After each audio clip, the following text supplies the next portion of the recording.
What is going on, mortals? Mortal here, T here, back with another server settings video. Now, I've done several of these over my career on YouTube, covering all the different settings, and I'm not going to cover all of them. I'm going to be showing basically my settings, the settings that I have, and I'm going to go in detail about a few of them, but not all of them.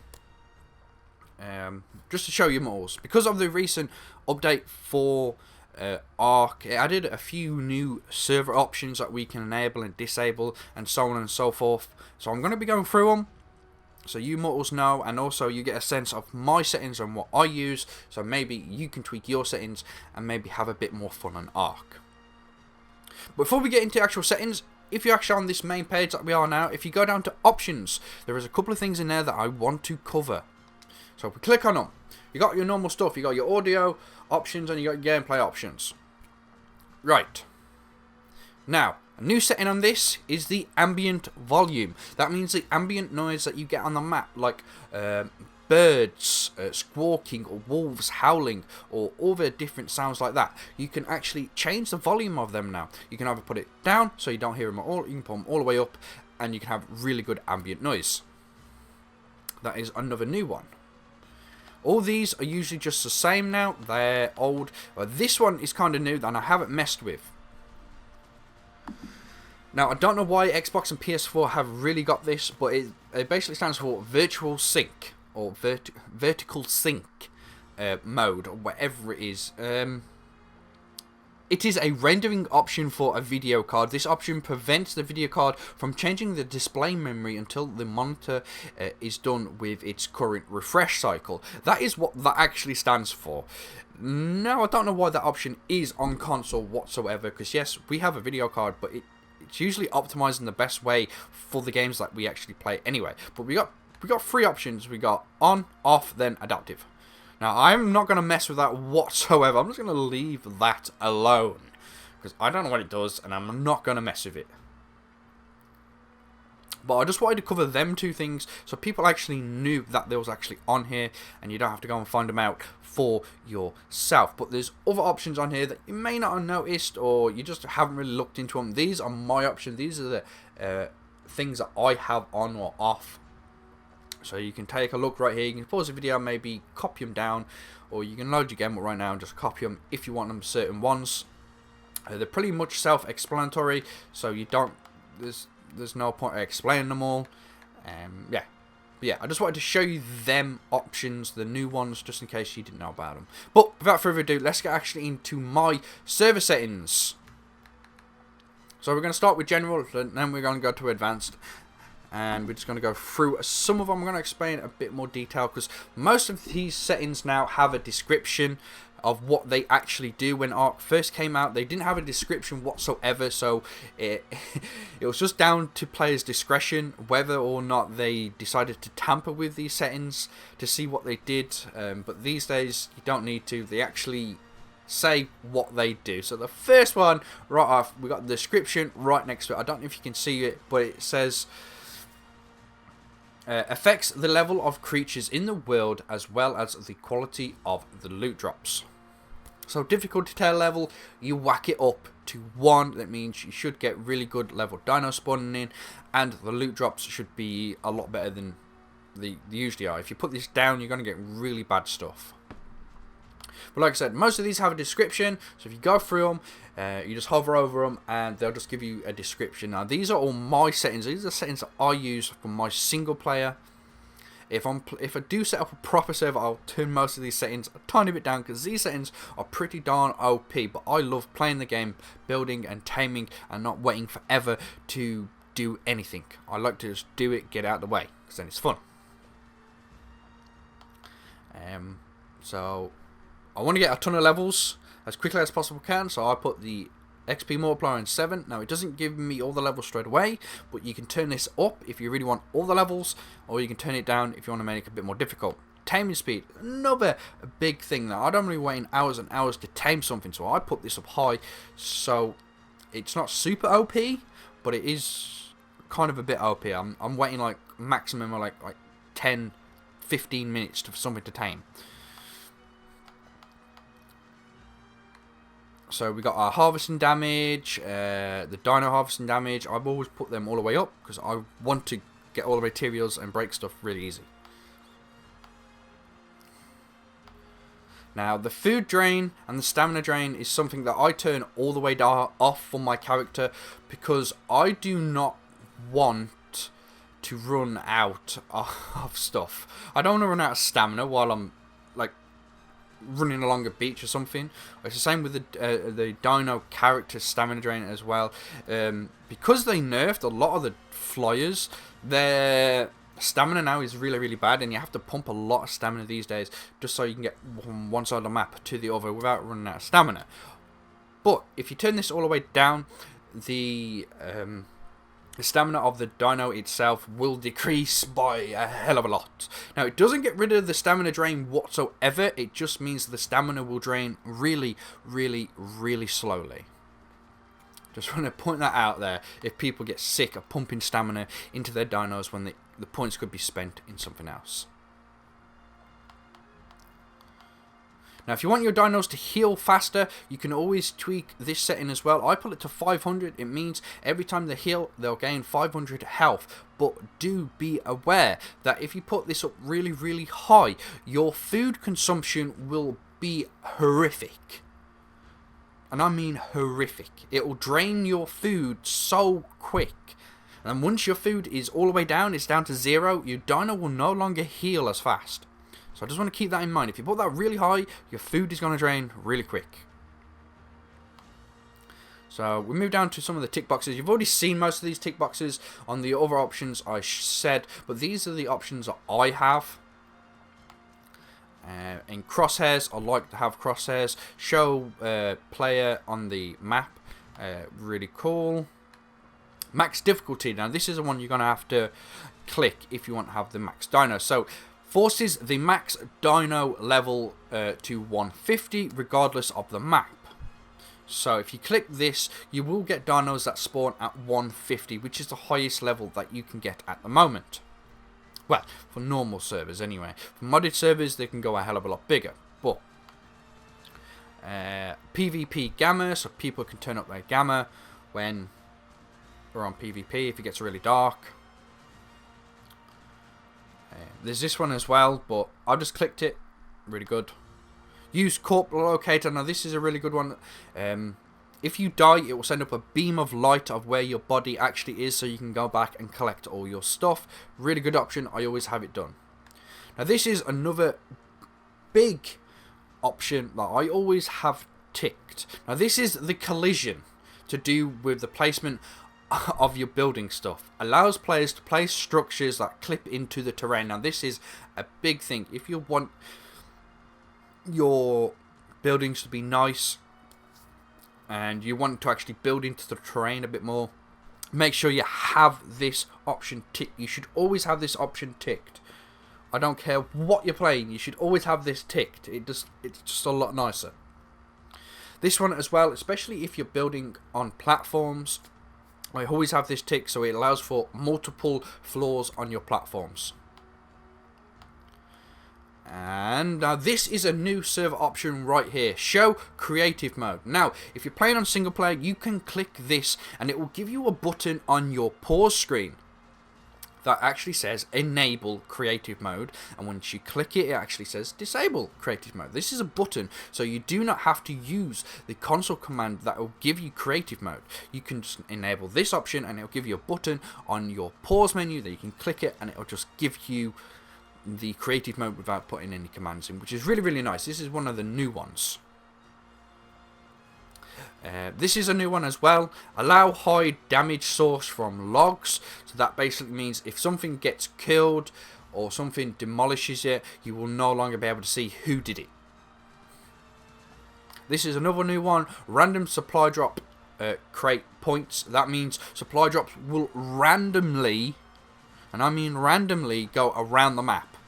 Because usually if you have this off, you usually know where certain crates are going to spawn if you've been playing Ark for a long time. But this will mix things up a bit and you'll get crates in a lot of different locations. This is also a new one, which is fantastic, and everyone's been moaning about this for so long, and they've finally come out with a server option for it. It's disable the weather fog. Woohoo! You can now disable the fog on any map, because fog in Ark can get really bad, and it doesn't matter if you use gamma or a torch or a light source or anything. The fog is just really bad, and it does get on some people's nerves. It used to get on my nerves a lot. Thanks to this, we can now disable the actual feature, which is so cool and so good. But there you go, that's just the general tab of the settings. They're all my settings that I have. We're going to move on to the advanced ones. The advanced covers PvP a lot, which I don't really touch, especially on my single player world, because I have no need for it whatsoever, because it's single player. There's no one else there to play PvP with. But as you can see, I have got some building stuff here. So this is for PvE, sorry. So PvE, allow tribe war, whatever. I don't know why I have it ticked. It doesn't really affect me. And allow cave building PvE just means you can build in caves. Now you can also click this one. Permits flying dinosaurs to pick up other dinosaurs and players when mounted by a player in PvE. So you can have this ticked, and it means you can actually pick up players and other dinos. I don't have any of them. I don't mess with any of these. These are all normal settings. I don't mess with them. We got a couple of check marks here. This is for diseases and stuff. And then you got force allow cave flyers. It means you can actually take your flyers into the cave without getting kicked off them. I always like that, because some caves are really big, and sometimes I just like putting a flyer in there. It's really easy. This is also a good one that I have checked, especially if you're building on platforms or rafts or something. Override structure platform prevention. If ticked, turrets and spikes can be built on platforms. Really cool. Like I said, I haven't messed with any of this PvP stuff. It's all the same. I haven't messed with any of these. These are the world settings. I haven't checked them too whatsoever. Now we get on to some actual world settings like pooping interval, leg A interval, mating interval, egg hatching speed, and so on and so forth. Now I have messed around with these. Turn that down, turn that up. I've left that the same. Like I said, most of these have a description, so you can just hover over them and they'll give you a description, so you can decide what you want to do. I'm not going to explain them because there's no point when there's a description right next to them. I have egg hatching speed up, so once I've got an egg, it won't take forever to hatch. Baby mature speed, it means the baby will mature a lot quicker. I have it on 100, so it matures really quick and it gets to an adult, so you can just mess around with it. Where was it? So here, I put that up.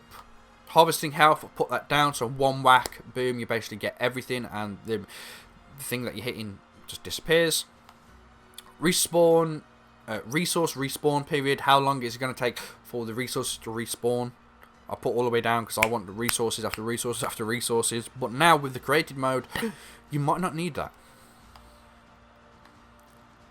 Then you've got all your baby stuff right here.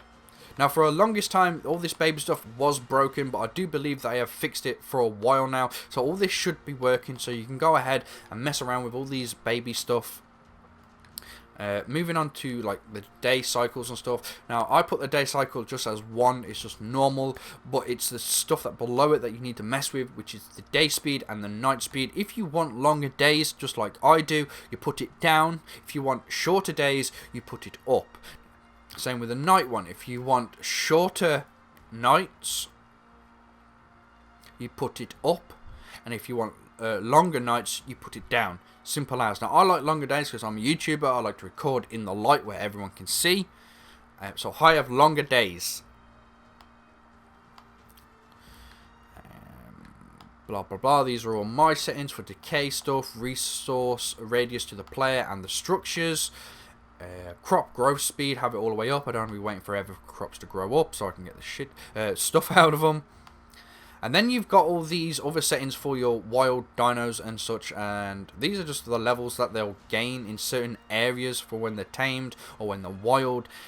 These are the ones I have. I'm going to go straight to the top one just so I can show you what I look for in a what I want in a dino. So this is what the settings I have. So dinos to me have already got to have a lot of health, a lot of stamina, a lot of teleport, a lot of oxygen, and a lot of food. Now, a lot of food, you're probably thinking, why? Well, because I have my dino recovery health on 500, it drains the food a lot, and I mean really quickly. So if I put more food on, it means it's gonna have more points into its food when it's tamed anyway. So there we go. That's why I have that one. But these are just for wild dinos, so I want more weight, more damage, more speed, so I don't have to pump a lot of useless points into any of these. These is what wild dinos have, so they already have a lot of good stuff in the wild dinos anyway. Then you go into your tame stats. I just want to mention all these settings are basically the same as each other. There is a lot of videos on all this, so you can go and check them out other ways. But these are settings I have because I don't want to mess around with weight or health or stamina is a big thing because they nerfed it on the flyers. I don't want to mess around with that stuff, so I put them up high. If you put them up high, you're going to get more stamina per point. You're going to get more stamina when they're out in the wild. You're going to get more stamina when they're actually tamed. It's just, that's how it works out. There we go. Now we got to the player stats. These are the settings that I have. These are the per level. So every time you pump a level, it's how many points they're going to give you. So there you are. Now, I concentrate on weight mainly, so I put that to 18, so every time I pump weight, I'm going to get a lot of weight, because I don't want to be burdened by a lot of stuff. I just don't want to be. Damage is also a good thing, and speed, because normally you only get like, like 2 points of speed every time you pump a level, and I'm like, I don't want that, I want more speed, and I want to put less points into speed, but get more speed, so that's what I do there. Same with the temp fort. This changes the fortitude. Pumping a lot of points in fortitude is a waste of points. So I just put it up to 20. So I only have to put like 5 to 6 points in it, and I'm covered from everything.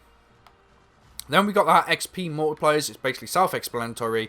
What you get for either killing, harvesting, crafting, or other stuff. Extra XP, basically. Then we got our miscellaneous settings. Right here, tribe max limit. Good if you're on a server with tribes. And then you got some other settings right here.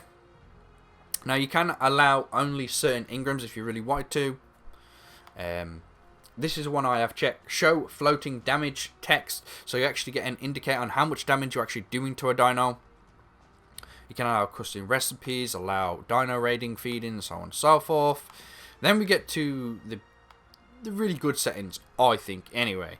So you can have custom recipe effectiveness. You can put that all the way up. So if you create like a really good sandwich or a cake, it's gonna give you really good stuff. Factor for your skill, blah blah blah. Crafting skill bonus multiplier. Now this is how much. This is a new thing that they add. Instead of crafting speed, they changed it to crafting skill. Now if you put points into crafting skill, if you do something off a blueprint, it'll give you like extra damage or extra durability. It'll add a percentage on to what you have built from the blueprint. So if you put this really high, if you get a blueprint, and you build it, it's gonna give you more of a skill bonus to that blueprint. So that means better damage or better durability. This is also a really big one. Supply crate loot quality. Now I put this up to 1,000. You don't really want to do that. Don't get me wrong. It's really nice to go to every drop and find ascendant stuff in it. It really, really is. But you probably don't want that anyway. Fishing loot is basically the same. They nerfed it a while ago, but now you can whack it back up if you really want to. So if you enjoy fishing and enjoy getting a lot of stuff out of fishing, put that up and you'll just get superb stuff out of it. You got fuel consumption, multiplier, blah blah blah. Multipliers, it's a description right there. You can go to it yourself. Now this is a big one, especially if you are raft building. If you like building on if you like building on the rafts or the motorboats, you like building huge ships or huge bases on them. If you put this up this will help you out immensely, because this increases the limit of structures that you can place onto a raft. Now, I've had 200. Now, I have not reached the max structure limit when I put it on 200, and I have built huge boats, and I mean huge ones. You've probably seen them in a video or two. But that is it, mortals. That is all of the certain settings that I have. I know I've been talking for a while now. Really sorry. I just wanted to get this out there. This is going to be probably the last video I do on the server settings, unless they change something dramatically, which I very much doubt it. The update that has just not long ago dropped added a couple of new server options that I wanted to make sure that you mortals knew about and what they did and so on and so forth. I just wanted to get you mortals, I just wanted to get the knowledge out to you mortals so you know what was going on. But anyway, mortals, that is it. I hope this helped you out. If it did, you know what to do. I'm not going to say it anymore. You know what to do if this helped you out, or if you liked it, or if you enjoyed it, or anything like that. You know what to do. There'll be a little thumb on the screen going, click. You do that, and you're the boss. Okay? So, mortals,